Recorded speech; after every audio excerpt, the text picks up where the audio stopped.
can we discuss how religion and animals come into play, and things that you like to talk about with how animals are treated, and things that you like to share with people when you talk about animals and say religion and things with Hindu. Can you share things?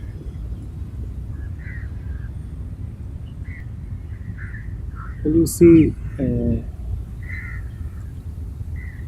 when you say religions,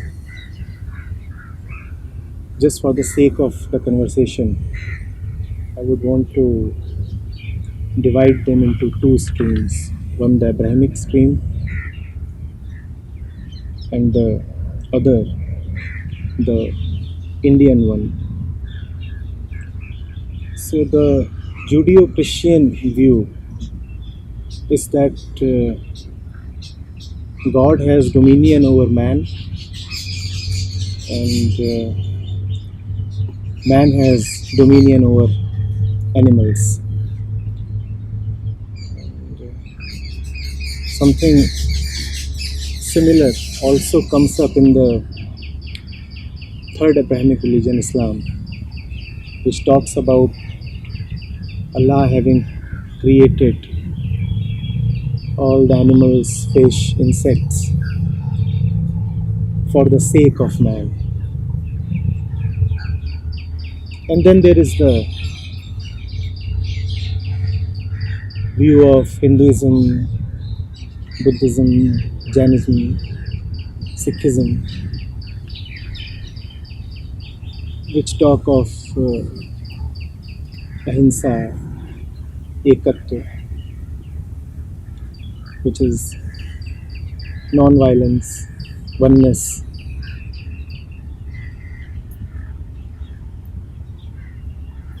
But I'm not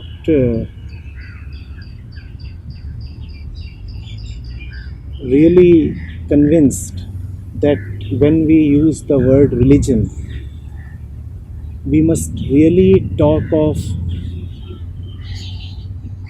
the view that organized religions take of this matter.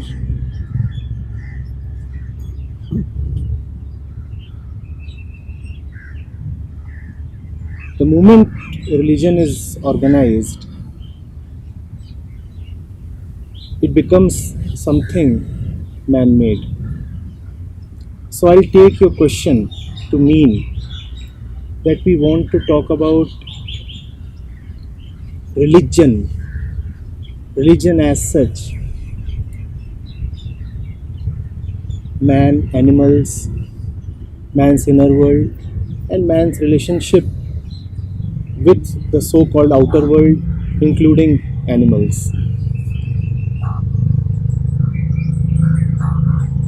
So there is man, and man lives according to himself in this so-called universe.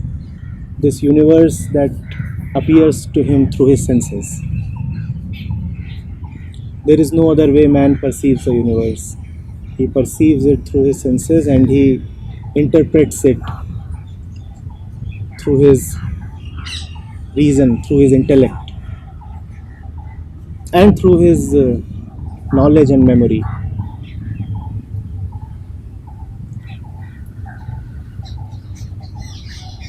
Now, how does man relate with the world? How does man know what to do, how to approach, how to touch, how to live, how to eat, how to talk, how to connect?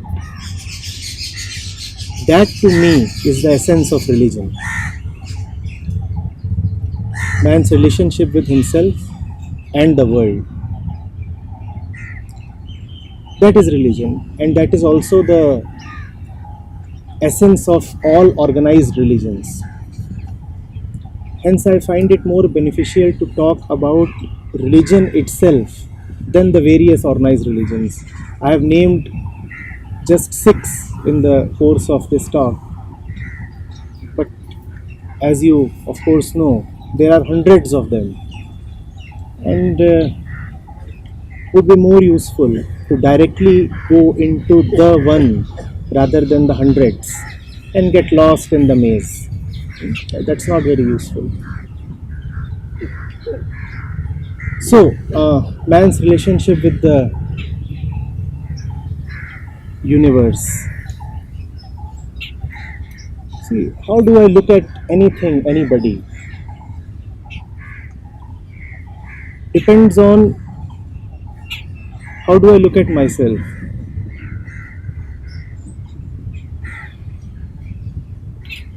If there is a pool of water and I am playful, then the pool of water is sport for me.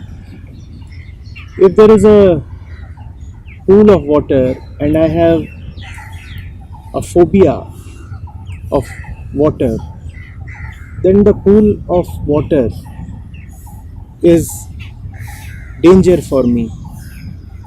If there is a pool of water and I am thirsty, then the pool of water is physical sustenance and survival for me. So depending on who I am and depending on what my concept is, self-concept and self-worth, I take a view of the world. Now if I am someone who is always feeling incomplete within himself, if I am someone who exists in order to take something, snatch something, extract something from the universe in order to fulfill himself, then my view of the universe will be very utilitarian, rather exploitative.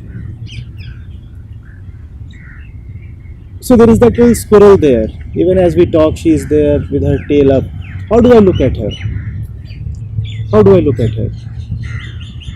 I could look at her as food, if hunger is what I most identify with. I could look at her as a companion. Whatever is the form she takes for me is very, very intimately related to the form that I have assigned to myself. The squirrel will disappear in a while, and she has indeed disappeared. She is no more there. She is all with herself somewhere. The squirrel will disappear, but that which I carry as myself will not. I will carry it. I will keep carrying it. If I am feeling incomplete, that incompletion will remain irrespective of the temporal presence and disappearance of anything outside of me. If I always feel hollow and hungry, then everything in the universe is but a resource for me. I will want to exploit the man, the woman, the tree, the rock, the child, the animal, just everything. The extent to which I can exploit would depend on my power. And because to me this exploitation is itself a very important value in life, so I value myself according to my ability to exploit. The more I can exploit, consume, plunder and hoard, the more I take myself to be. I am bigger if I can exploit more.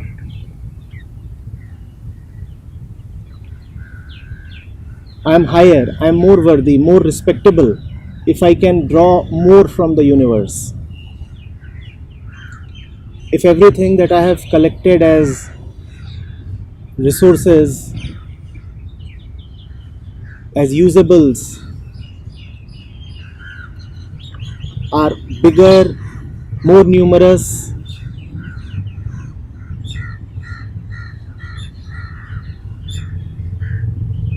more in utility. If that is how I value myself and I respect myself, then outside of me also I will have value only for that which can exploit. Not to exploit. As a human being, you require the intellect. Animals outside of me do not have that. At least not in the same way as human beings have.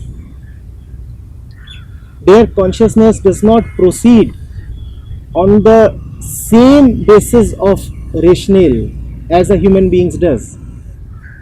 Their capacity to exploit is far more limited, even assuming that they might have an intention to exploit, which, as per me, really either does not exist or is extremely limited. So if I value myself according to my capacity to exploit, I will not value the one outside me who cannot exploit, who does not have the intellect or the intention to exploit. So there will be very little respect for the chirping bird. For I can respect her only if she has power. Because I respect myself only when I have power. Some kind of power, power of knowledge, power of wealth, power political, power social, any kind of power. The bird outside of me appears to have so little power. So it is laughable. I can go pick her up,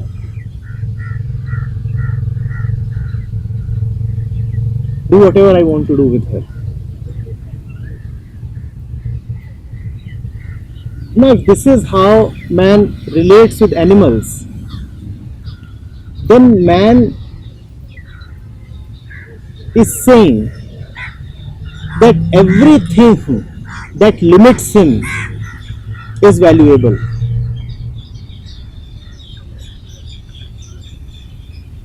We are on the issue of religion. So we have to go into that which we call as an immensity, as God. Now man is proud of his intellect. All exploitation proceeds on that. And in fact, one of the reasons why animals are taken as fit for exploitation is that they really are not rational beings. So it is said that we can do as we want to do with them because they are lesser beings. Having an intellect, does it really make man superior to animals? Yes, of course, the dog cannot read. Yes, of course, the dog cannot comprehend our books and our knowledge. But if all reading and all knowledge is for the sake of peace, is for the sake of a great silence, then please tell me whether man's intellect and knowledge are indeed able to deliver the goods. Knowledge is limited, intellect is limited, knowledge always consists of objects and every object has a boundary. If the purpose of life and if the purpose of religion, because we are on the issue of religion, and if the purpose of religion is to be one with God, then the purpose of religion is to drop all that which is limited because God is unlimited. As long as you identify with that which is limited, there is no question of unity with God. Intellect is limited, and intellect prevents man from closeness with God. You cannot intellectualize your way to silence. I want to now ask, what is closer to goodness and godliness? Man's intellect or the simple innocence of animals?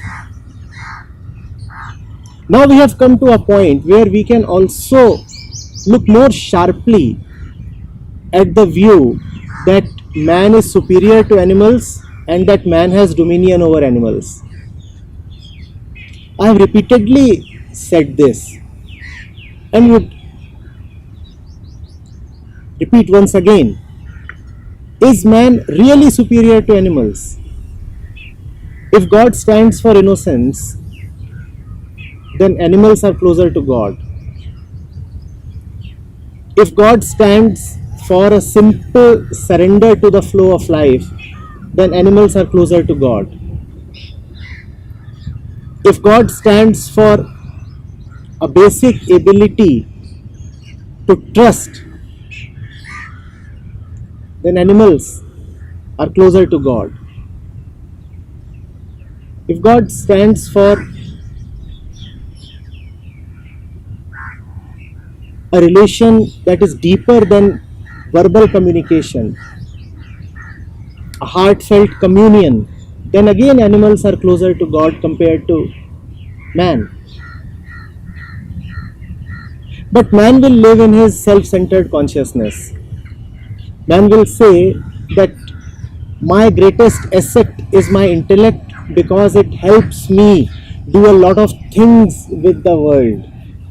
And if man's greatest asset is his intellect, then man will always look at animals as not only inferior but also just things to be had. And he will look at not only animals that way, he will look at everything that way. If you are a man, you will exploit a woman, you will exploit a river, you will exploit everything that you come across. If it were in your power, you would go and exploit the entire galaxy.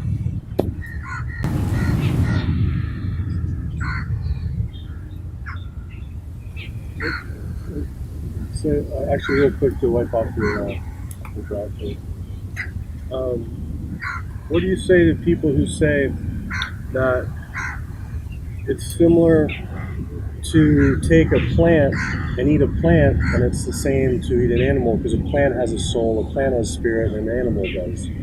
What do you feel about that? There's no difference. You see, 2 or 3 things must be understood. Firstly, a non-violent mind, a mind that does not like destruction, will not want to kill a plant either. We talked about intellect. Man's basic violence starts from agriculture itself, organized agriculture itself. When man started utilizing and exploiting plants, it is one thing to be one with a plant, to be a part of its ecosystem and take something from it. And it is a totally different thing to cultivate a plant. The way a squirrel or a monkey connects to a plant or a tree is very different from a way a farmer connects to his crop. So someone who does not want to look at the universe as a resource will not want to kill or consume anything. And when I say consume, I mean consume in a violent way.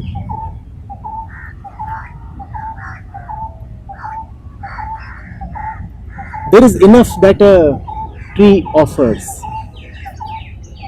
There is enough that comes to us from plants and trees, even if we do not kill them.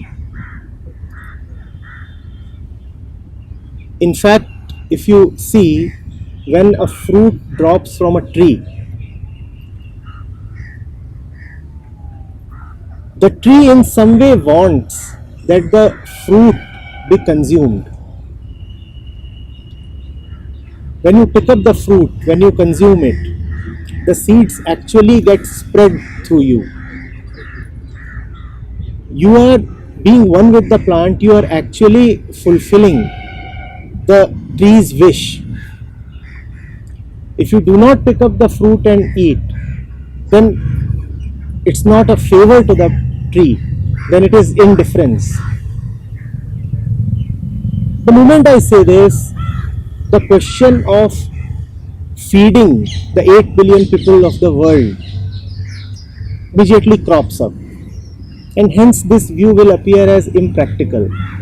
This appears as impractical only if, first of all, you are centered around the view that the earth must have 8 billion people, 8 billion human beings. These 8 billion human beings exist only because they have taken a path that is not really the path of the heart. Otherwise, nature knows what is the right number, the right cap on the existence of any species. This man can exist even without harming trees and plants, let alone animals. It is possible, but that will be a totally different kind of humanity. And I'm pretty sure that when man lives that way, then to sustain 8 billion people in that way will not be possible. You may immediately retort that this way is then very, very difficult. I would say it is very valuable. It is very valuable because, as far as life is concerned, it is not the numbers that count. Something else is far more important than numbers. That particular silence in being, that particular love in relationships, that particular peace.